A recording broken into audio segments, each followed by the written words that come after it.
சீமான் எந்த தலைமைக்கும் தகுதி இல்லாத ஒரு தற்குறி அப்படிங்கிறது பலமுறை நிரூபணம் ஆயிடுச்சு. மக்கள் விரட்டி அடிக்கிறாங்க, காரி மூஞ்சில துப்புறாங்க அப்படின்னா அதற்கு மிக முக்கியமான காரணம் சீமானுடைய இந்த மாதிரியான பேச்சுக்கள் தான். ஒருத்தருடைய பர்சனல் வெளியில போகுது அப்படிங்கிறதுக்காக ஒண்ணு இல்ல. இப்ப இந்த விஜயலட்சுமி பேசிட்டு இருந்தாங்க, 8 முறை கருக்கலைப்பு பண்ணியிருக்கிறாங்க. அவங்களோட தொடர்ந்து ஈழத்துல போர் உச்சத்துல இருக்கும் பொழுது நின்று மதுரையில பாண்டியன் லாட்ஜில் ரூம் போட்டு தங்கி இருந்திருக்க. இப்ப இதுக்கெல்லாம் ஒரு அரசு உடந்தையா இருக்க முடியுமா? வாய திறந்தாலே சாக்கடை கூவம் மாதிரி ஓடிட்டு இருக்கு. நாறுது, அவ்வளவு ஒரு நாத்தம் பிடிச்சாலே சீமான். எந்த அளவிற்கு ஒரு விசிலடிச்சான் குஞ்சுல ஒரு கூட்டத்தை கெடுத்து வச்சிருக்கிறாரு சீமான் அப்படின்னா, மலிவான ஒரு கருத்தை பேசும் பொழுது, ஆபாசமான ஒரு கருத்தை பேசும் பொழுது எல்லாம் கைத்தட்டி சிரிக்கிறானுங்க. இப்படி பேசுற ஒரு தலைவனா இருக்க முடியுமா? இப்படி பேசுறவன் பெண்களை போக பொருளா பாக்குறவன், பெண்களை உருவ கேள்வி பண்றவன், நிற வேற்றுமை பாக்குறவன், பாலின வேற்றுமை பார்க்கக்கூடியவன், அவன் பேசக்கூடிய எல்லா வார்த்தைகளும், சீமான் பேசக்கூடிய வார்த்தைகள் எல்லாவற்றுமே ஒரு பெண்ணை இழிவுபடுத்தக்கூடிய சொல்லாடலா தான் பயன்படுத்திட்டு இருக்கான். இப்ப இவனால எப்படி தலைவனா நீங்க ஏற்றுக்கொள்ள முடியும்? இப்ப சீமான் தலைவனா இருக்கிறதுக்கே தகுதி இல்லாத ஒரு ஆளு. ஒரு கருத்தியலை பார்த்து மக்கள் கிட்ட சென்றடைகிறத பார்த்து அவங்களுடைய மக்கள் செல்வாக்க பார்த்து சீமானுக்கு கோபம் வரல, ஆத்தனம் வரல. நித்யானந்தா கிட்ட இருக்கிற மாதிரி என்கிட்டயே இல்லையே அப்படிங்கிற கோபம் வருது. அப்படின்னா இவனை நம்ம என்னன்னு எடுத்துக்கிறது? இப்படி ஒரு கேடு கட்டவனை நம்பிதான் தலைவன் சுத்திட்டு இருக்கானுங்க. அவனுங்க தான் இன்னைக்கு தமிழ்நாட்டுல தாங்கள் அதை விட்டாக்கார ஆள் இல்லைன்னு பேசிட்டானா எக்ஸ்போஸ்டு, மக்கள் மத்தியில எக்ஸ்போஸ்டு இந்த குடிகார நாய்கள்.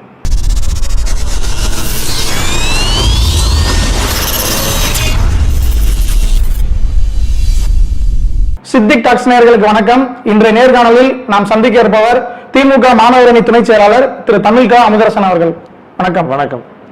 சட்டம் ஒழுங்கு சரியில்லை, மின் கட்டண உயர்வு, இது ரெண்டையும் கண்டித்து நேற்று நாம் தமிழர் கட்சி சார்பில் ஒரு ஆர்ப்பாட்டம் சென்னையில் நடந்தது.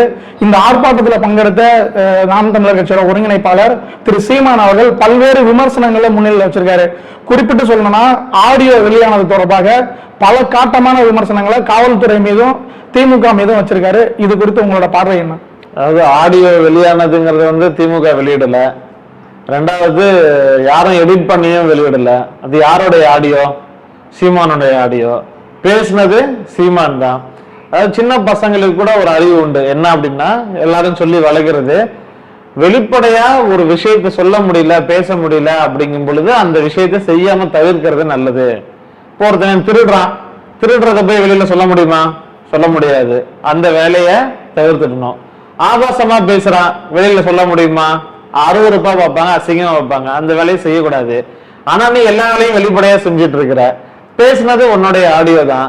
இதுல நீ வெக்கமே இல்லாம அந்த சீமான் என்ன சொல்றாரு? ஆமா, நானும் பிசுறுன்னு பேசினேன், நான் அதுக்கப்புறம் பார்த்துவேன். எவ்வளவு ஒரு கேவலமான ஒரு அரசியலுக்கான அருகதை இல்லாத ஒரு ஆளு. அரசியலுக்கும் தனக்கும் எந்த சம்பந்தமுமே கிடையாது. ஆனா நீ வயிறு வளர்க்கணும் அப்படிங்கிறதுக்காக, ஊரை ஏமாத்தி அடிச்சு சாப்பிடணுங்கிறதுக்காக, இப்ப 50-55 வயசு ஆகுது. 55 வாழ்க்கையில சம்பாதிக்காம உழைக்காம அடுத்தவனை ஏச்சு பொழைக்கணும், அடுத்தவனை சுரண்டி சாப்பிடணும் அப்படிங்கிறதுக்காண்டி ஒரு கட்சி நடத்திக்கிட்டு, அப்ப நீ பொறுக்கி திங்கிற வேலையை ஒழுங்கா பார்த்துட்டு இருக்கணும். அதை விட்டுட்டு ஆபாசமான பேச்சுக்கள், மலிவான கருத்துக்கள், அறிவுறுக்கத்தக்க முறையில பேசுறது அப்படிங்கிறது ஒரு 4 5 தர பேச்சாளர்கள் பேசிட்டு இருப்பாங்க. ஆனா ஒரு கட்சியினுடைய தலைமை பொறுப்புல இருக்கக்கூடிய இடத்துல இருந்துகிட்டு சீமான் பேசுறது அப்படிங்கிறது, சீமான் எந்த தலைமைக்கும் தகுதி இல்லாத ஒரு தற்குறி அப்படிங்கிறது பலமுறை நிரூபணம் ஆயிடுச்சு. இப்ப அதே வேலையைதான் தொடர்ந்து இப்ப பண்ணிட்டு இருக்கிறாரு. ஒரு மேடை போட்டு அவ்வளவு கீழ்த்தரமா மலிவா பேசுவதன் மூலமாக அவருடைய தரம் என்ன அப்படிங்கறத நாட்டு மக்களுக்கு தெரிய வச்சிட்டு இருக்கிறாரு. அந்த தரம் நாட்டு மக்களுக்கு தெரிஞ்சதுனாலதான் இன்னைக்கு சீமான ஒரு சாதாரணமான ஒரு கவுன்சிலர் கூட ஆக முடியல. இப்ப இன்னைக்கு எந்த இடத்துல நின்னாலும் 4வது இடம் 5வது இடம் போயிட்டு இருக்கிறாங்க. மக்கள் விரட்டி அடிக்கிறாங்க, காரி மூஞ்சில துப்புறாங்க அப்படின்னா அதற்கு மிக முக்கியமான காரணம் சீமானுடைய இந்த மாதிரியான பேச்சுக்கள் தான் நான் பாக்குறேன். இப்ப இந்த ஆடியோ வெளியானனாலதான் அவர் இவ்வளவு காட்டமான விமர்சனங்களை வைக்கிறாரு. திமுக அரசு ஆளுங்கட்சியா இருக்கு, காவல்துறை முதலமைச்சரோட கட்டுப்பாட்டுல இருக்கு. இந்த ஆடியோ எப்படி சார் ஒரு போன்ல இருந்து வெளியே போயிருக்கோம்? அது வெளியே போனதுனாலதானே, தன்னோட பர்சனல் வெளியே போயிடுச்சுன்றனாலதானே அவர் இவ்வளவு கோவப்படுறாரு. அதாவது ஒருத்தருடைய பர்சனல் வெளியில போகுது அப்படிங்கிறதுக்காக ஒண்ணு இல்ல. இப்ப இந்த விஜயலட்சுமி பேசிட்டு இருந்தாங்க, 8 முறை கருக்கலைப்பு பண்ணியிருக்கிறாங்க. அவங்களோட தொடர்ந்து ஈழத்துல போர் உச்சத்துல இருக்கும் பொழுது நின்று மதுரையில பாண்டியன் லாட்ஜில் ரூம் போட்டு தங்கி இருந்திருக்க. இப்ப இதுக்கெல்லாம் ஒரு அரசு உடந்தையா இருக்க முடியுமா? இல்ல இவன் எங்க போனாலும் வந்து கேமரா இந்த வீடியோ எடுக்கிற வேலையை பண்ணக்கூடிய ஆள் யாருன்னா சீமான் தான். வீடியோ ஆடியோ ஸ்பெஷலிஸ்ட் நீங்க அண்ணாமலை நினைச்சிருக்கோம். அண்ணாமலைக்கு முன்னாடியே வந்து இந்த ஸ்பெஷலிஸ்ட் யார் அப்படின்னா சீமான் தான்.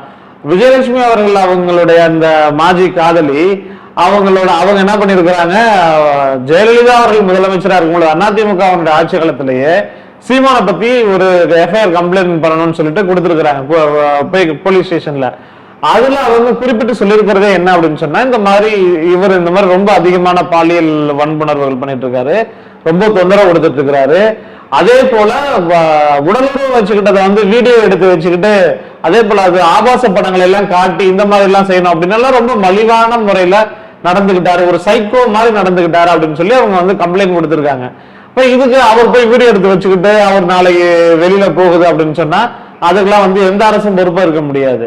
அதனால வந்து சீமான் பண்றதெல்லாம் தரம் தாழ்ந்த வேலை, மலிவான வேலை. ஏதாவது நாட்டு மக்களுக்காக போராடுறேன், இப்ப ஒன்றிய அரசுக்காக ஏதாவது கண்டிச்சு போராடி இருக்கிறாரா, பட்ஜெட் குறித்து ஏதாவது பேசியிருக்கிறாரா, இல்ல பட்ஜெட் தமிழ்நாட்டுக்கு நிதி ஒதுக்கல அது குறித்து ஏதாவது பேசியிருக்கிறாரா? சீமானுடைய உச்சகட்டமான கவலை எல்லாம் என்னவா இருக்குதுன்னா, இப்ப ஆடியோ ஏதோ ரிலீஸ் ஆயிடுச்சு, அடுத்து வீடியோ ஏதோ ரிலீஸ் ஆயிட்ட போகுது. ஏற்கனவே தான் ஒரு வீடியோ எல்லாம் பார்த்திருப்பீங்க, மாமா கேடு கேட்டேன் அப்படின்னு சொல்லிட்டு ஒரு வீடியோ எல்லாம் பார்த்திருப்பீங்க. அது 100 நாள் ஓடிட்டு இருந்துச்சு திரையரங்குகள்ல. அந்த மாதிரி வந்து இது முழு நேர வேலையாவே பண்ணிட்டு இருக்கானுங்க.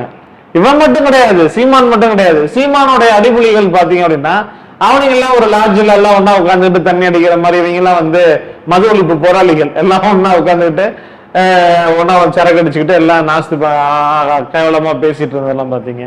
ஓகே, என் கட்சியினுடைய தலைவர் வாயை திறந்தாலே ஒரு நல்ல வார்த்தை வருது, அதாவது வாயை திறந்தாலே சாக்கடை கூவம் மாதிரி ஓடிட்டு இருக்கு, நாறுது, அவ்வளவு ஒரு நாத்தம் பிடிச்சாலே சீமான். நீங்க கண்டன ஆர்ப்பாட்டம்னு போட்டுட்டு அங்க போயிட்டு எனக்கு இவரு நான் சீமான் நல்லா ரொமான்ஸ் பண்ணுவாருன்னு பொண்ணுங்க எல்லாம் பேசிக்கிறாங்களாம். அதே போல சீமானுக்கு வந்து பெண் ஃபாலோவர்ஸ் எல்லாம் அதிகமாயிட்டாங்களாம்.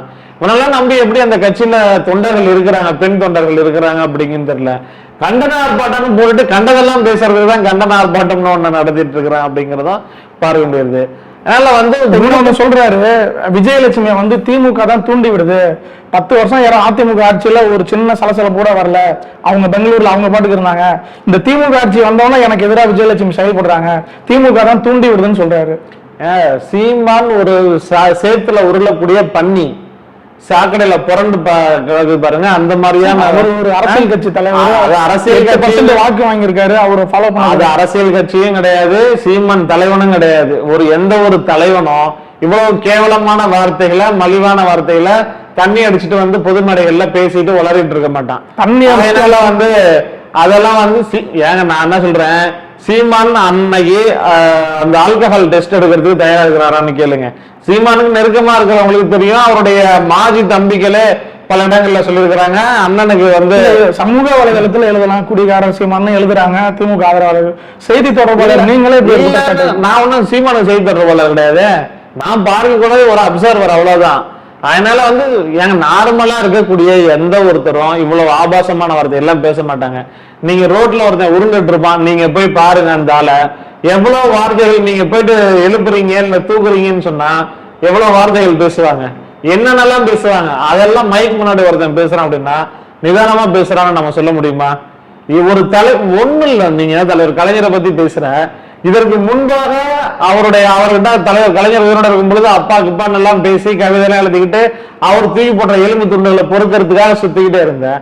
இன்னைக்கு உனக்கு திமுகவை பத்தி பேசினா பாஜக தூக்கி போடுற எலும்பு துண்டு போடுது அப்படிங்கிறதுக்காக இன்னைக்கு திமுகவை எதிர்த்து பேசிட்டு இருக்கிற.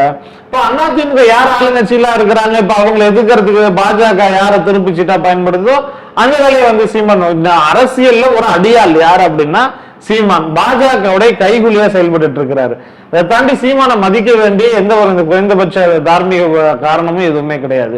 அந்த மாதிரி ஒரு மலிவான கருத்துக்களை சொல்லிக்கிட்டு, ஆபாசமான கருத்துக்களை பேசிக்கிட்டு, அருவருக்கத்தக்க கருத்துக்களை பேசிக்கிட்டு, பெண்களை இழிவா பேசிக்கிட்டு அந்த கட்சியில பெண்களும் இருந்துட்டு இருக்கிறாங்க.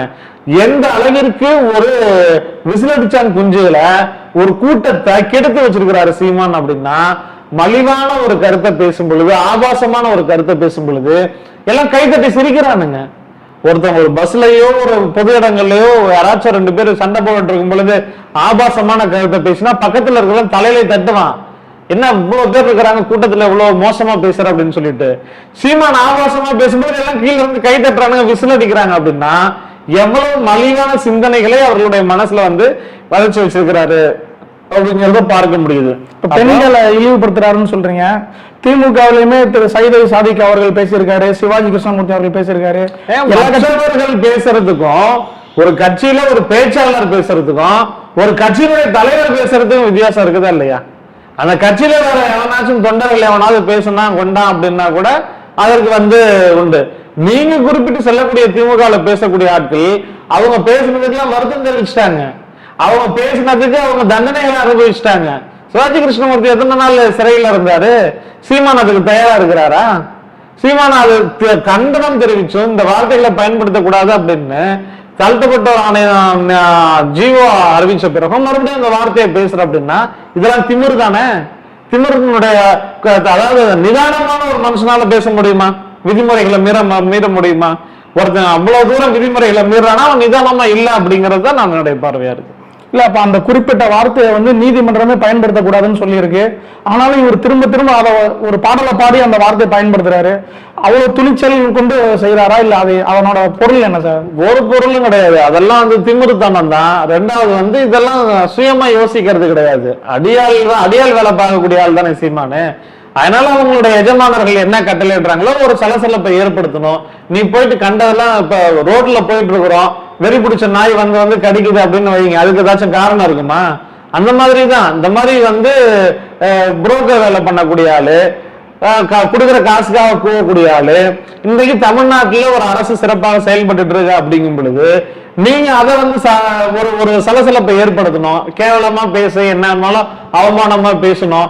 காசு கொடுக்குறாங்கன்னா நிர்வாணமா கூட ஓட்டுறதுக்கு தயாரா இருப்பாரு. அண்ணா சாலையில இந்த எண்டுல இருந்து அந்த எண்டு வரைக்கும் 5 கிலோமீட்டர் நிர்வாணமா ஓடுங்க, காசு தரேன், உங்களுக்கு பெரிய விளம்பரம் கிடைக்கும்னா நிர்வாணமா ஓடக்கூடிய ஆளு சீமான். அவ்வளவு ஒரு மட்டமான ஆளு. அந்த இப்ப பாஜக தூக்கி போடக்கூடிய எலும்பு துண்டுகளை கடிச்சுக்கிட்டு நீ திமுக அரசை வந்து வம்புழுக்கணும், அதன் மூலமா இவன் பெரிய என்ன சுதந்திர போராட்ட தியாகியா? அதனால வந்து என்ன கைது பண்ணி உள்ளார வச்ச உடனே வந்து கலவரத்தை ஏற்படுத்துறதுக்கு அதுக்கு ஒரு அடியாள் கூட்டம் தயாரா இருக்கும். அப்ப இதெல்லாம் வந்து ஒரு ஹிடன் அஜெண்டாவோட இவனுங்க பண்ணக்கூடிய வேலை தானே தவிர மற்றபடி இதன் மூலமாக ஏதாவது கலவரத்தை ஏற்படுத்த முடியுமா அப்படிங்கிறதுக்காக தான் போய் எல்லாரையும் கடிச்சு வைக்கிறதுக்கான காரணம் அதுதான். திராவிடம்னு பேசுறாங்க, ஆனா முருகன் விழாவுக்கு முதலமைச்சர் போய் பங்கெடுக்க போறாரு அப்படின்னு சொல்லி விமர்சிக்கிறாரு. ஆமா, ஏன்னா இவர் வந்து அங்க வந்து இவ்வளவு நாளா ஓட்டிட்டு இருந்தது முருகன் ஓட்டிட்டு இருந்தாரு. ஏன் முருகனுக்கு என்ன ராயல்ட்டி வாங்கி வச்சிருக்கிறாரா? இல்ல முருகனை பொறுத்தவரை யாரும் கும்பிட கூடாதா? தமிழ்நாட்டில் தமிழர்கள் விரும்பி கும்பிடக்கூடிய ஒரு கடவுள்ல முருகனும் ஒண்ணு. அப்ப இந்த அரசு எல்லாருக்குமான அரசா இருக்குது. திமுக அரசு வந்ததுக்கு பிறகுதானே அனைத்து ஜாதியினர் அர்ச்சகராக முடிஞ்சிச்சு. திமுக வந்தது பிறகுதான் பெண்கள் ஓதுவார்களாக முடிஞ்சிச்சு. திமுக வந்த பிறகுதான் இன்னைக்கு எல்லா வழிபாட்டு தலங்களுக்கும் சுற்றுலா கூட்டு போயிட்டு இருக்குது. இன்னைக்கு சிறப்பாக செயல்படக்கூடிய துறைகள்ல இன்றைக்கு அறநிலைத்துறையும் ஒன்றாக இருந்துட்டு இருக்குது. அதனுடைய தொடர்ச்சியாக இன்றைக்கு கடவுளை நம்பக்கூடியவர்கள் பெரும்பான்மையாக இருக்கக்கூடிய கட்சி திமுக இருக்கிற தொண்டர்கள் இருக்கிறாங்க. இப்போ அவர்களுடைய உணர்வுகளை மதிக்கக்கூடிய வகையில நாங்க இந்த கடவுள்களுக்கு போவோம், கோயில்களுக்கு போவோம். இதுல ஒரு தவறும் கிடையாது. சீமானுக்கு என்ன? சீமான் என்ன? முருகனுக்கு என்ன? இவன் முப்பாட்டன் முருகன் சொன்னா என்ன? முருகனுடைய பரம்பரையா சீமான்? சும்மா ஏதாச்சும் நீ உனக்கு இந்து மதத்துக்கு என்ன தொடர்பு முதல்ல இருக்குது? இந்து கடவுளுக்கும் சைவ முருகனுக்கும் உனக்கு என்ன இருக்குது? அதனால சீமான் கேட்கறதெல்லாம் நகைச்சுவை. இது யாருடைய குரலா இருக்குதுன்னு பாருங்க. இந்த கேள்வி யார் கேட்பாங்க? RSS பிஜேபியே கேட்பாங்க. இப்ப ராஜாவை மிஞ்சிய ராஜ விசுவாசி யாரு? வாங்கின காசுக்கு முன்னாடியே கேட்டான் சீமான். முன்னாடியே பாஜகவும் RSS கேட்கறதுக்கு முன்னாடியே இப்ப சீமான் வந்து கேட்டுட்டாரு. இப்ப அடுத்து பாஜகவும் RSS கேட்கும். இந்த மாதிரியான அரசியல் போக்கை எப்படி பாக்குறீங்க? அவரோட ஏன் பேசுறாரு? இதனால அவருக்கு என்ன அரசியல் லாபம் கிடைக்குது? அரசியல் லாபம்லாம் ஒண்ணும் கிடையாது, காசு தான், வேற ஒண்ணும் கிடையாது. பொறுக்கி திங்கிறதுக்கு ஒரு வழி வேணும். அதுக்கு யாரு என்ன பண்ணா இந்த திமுக பேசணும் அப்படிங்கிறது. மற்றபடி என்ன தனி மனித ஒழுக்கம் இல்லாத ஒரு ஆளு, தனி மனித எந்த ஒரு கருத்தியலும் இல்லாத ஒரு ஆளு, கட்சி ஆட்டையை போட்டது, கொள்கை ஆட்டையை போட்டது, கூட இருக்கிறது மற்றதெல்லாம் சொல்லக்கூடாது, எல்லாமே ஆட்டையை போட்டுதான் வச்சிருக்கிற. நீ திங்கிறதுல இருந்து உடுக்கிறதுல இருந்து வண்டியில போறதுல இருந்து வீடு தங்கின வரை எல்லாமே ஆட்டையை போட்டிருக்கிற. எல்லாத்தையும் நம்ம வந்து நிரூபிக்க கூட முடியும். யார்கிட்ட மாசம் எவ்வளவு காசு வாங்கிட்டு இருக்கிறாங்கிற வரைக்கும் நமக்கு தெரியும். அதனால வந்து எல்லாமே முழுக்க இதெல்லாம் அரசியல் லாபம்லாம் ஒண்ணும் கிடையாது. பொறுக்கி திங்கணும், உடம்பு வளையாம வேர்க்காம ஊரான ஏமாத்தி திங்கிறதுக்கு ஒரு நல்ல வழி எது அப்படின்னு சொன்னா, இன்னொரு கட்சி ஆட்டையை போட்டு வச்சிருக்கிறோம் அப்படின்னு சொல்லிட்டு அந்த கட்சி ஆட்டையை போட்டு வச்சுட்டு அதன் வேலையில பண்ணிட்டு இருக்கிறது தான். அதுல இப்ப நீங்க எல்லாமே ஓசில கிடைக்குது, மிரட்டி தின்னுட்டு இருக்கிறேன், திங்கிறது குடிக்கிறது எல்லாம் இருக்குன்னா திமிரு ஏறி போயிடுச்சு, கொழுப்பு ஏறி போச்சு, என்ன பேசுறாங்கிறது நிதானம் தெரிய மாட்டேங்குது, பெண்கள் எல்லாம் போக பொருளா பாக்குறது. அதனாலதானே கேவலம் நித்யானந்தா ஒரு கேவலம். அவங்கிட்ட இருக்கக்கூடிய பெண் சிஷைகள் எல்லாம் பார்த்துட்டு இவனுக்கு வந்து சீமா, அதாவது பாரு, இன்னொரு கட்சி நல்லா செயல்படுது, அவங்க போராடுறாங்க, அதுக்காக நம்மளும் அந்த மாதிரி போராடணும். இன்னொரு கட்சி இன்னொரு அமைப்பு மக்கள் கிட்ட போய் அதிகமா சென்றடைறாங்க, நம்மளும் மக்கள் கிட்ட கொண்டு போய் அதிகமா சென்றடையணும். இன்னொரு கட்சி அதிகமான வாக்குகள் வாங்குது, அதிகமான மக்கள் பிரதிநிதிகள் இருக்கிறாங்க, அந்த மாதிரி நம்ம போய் நம்மளும் அந்த மாதிரி அதிகமான மக்கள் பிரதிநிதிகளை வாங்கணும், வாக்குகள் வாங்கணும் அப்படிங்கிற சிந்தனை இல்ல. நித்யானந்தா கிட்ட வெள்ளை கலர்ல பொண்ணுங்க இருக்கிறாங்க, ஐயோ நம்ம கிட்ட வெள்ளை கலர்ல, இதெல்லாம் ஒரு தலைவனுடைய தகுதியா? இப்படி பேசுற ஒரு தலைவனா இருக்க முடியுமா? இப்படி பேசுறவன் பெண்களை போக பொருளா பாக்குறவன், பெண்களை உருவ கேள்வி பண்றவன், நிறவேற்றுமை பாக்குறவன், பாலின வேற்றுமை பார்க்கக்கூடியவன், அவன் பேசக்கூடிய எல்லா வார்த்தைகளும், சீமான் பேசக்கூடிய வார்த்தைகள் எல்லாவற்றுமே ஒரு பெண்ணை இழிவுபடுத்தக்கூடிய சொல்லாடலா தான் பயன்படுத்திட்டு இருக்கான். இப்ப இவனெல்லாம் எப்படி தலைவனா நீங்க ஏற்றுக்கொள்ள முடியும்? சீமான் தலைவனா இருக்கிறதுக்கே தகுதி இல்லாத ஒரு ஆளு. ஒரு கருத்தியலை பார்த்து மக்கள் கிட்ட சென்றடைகிறத பார்த்து அவங்களுடைய மக்கள் செல்வாக்க பார்த்து சீமானுக்கு வந்து கோபம் வரல, ஆத்திரம் வரல. நித்யானந்தா கிட்ட இருக்கிற மாதிரி என்கிட்டயே இல்லையே அப்படிங்கிற கோபம் வருது. அப்படின்னா இவனை நம்ம என்னன்னு எடுத்துக்கிறது? இப்படி ஒரு கேடு கட்டவனை நம்பிதான் தலைவன் சுத்திட்டு இருக்கானுங்க. அவனுங்க தான் இன்னைக்கு தமிழ்நாட்டுல தாங்கள் அதை விட்டாக்கார ஆள் இல்லைன்னு பேசினா எக்ஸ்போஸ்டு, மக்கள் மத்தியில எக்ஸ்போஸ்டு இந்த குடிகார நாய்கள். திரு சீமான் அவர்கள் பயன்படுத்திய அந்த வார்த்தை வந்து பட்டியல் சமூகத்தை சார்ந்த ஒரு பிரிவை வந்து குறிப்பிடக்கூடியதா இருக்கு. இப்ப இவர் மேல வந்து நீதிமன்றமோ இல்ல பத்திரிகையாளர்களோ இல்ல வேற விமர்சகர்களோ இல்ல பழங்குடியினர் நல ஆணையமோ ஆதிதிராவிட நலத்துறை ஆணையமோ நடவடிக்கை எடுக்க வாய்ப்பு இருக்காது? கண்டிப்பா நடவடிக்கை எடுக்கும், கண்டிப்பா வழக்கு பதிவு பண்ணுவாங்க, அதை அவர் ஃபேஸ் பண்ணி தான் ஆகணும். நேரம் ஒதுக்கி பல்வேறு கருத்துக்களை பகிர்ந்து கொண்டதுக்கு நன்றி. நன்றி.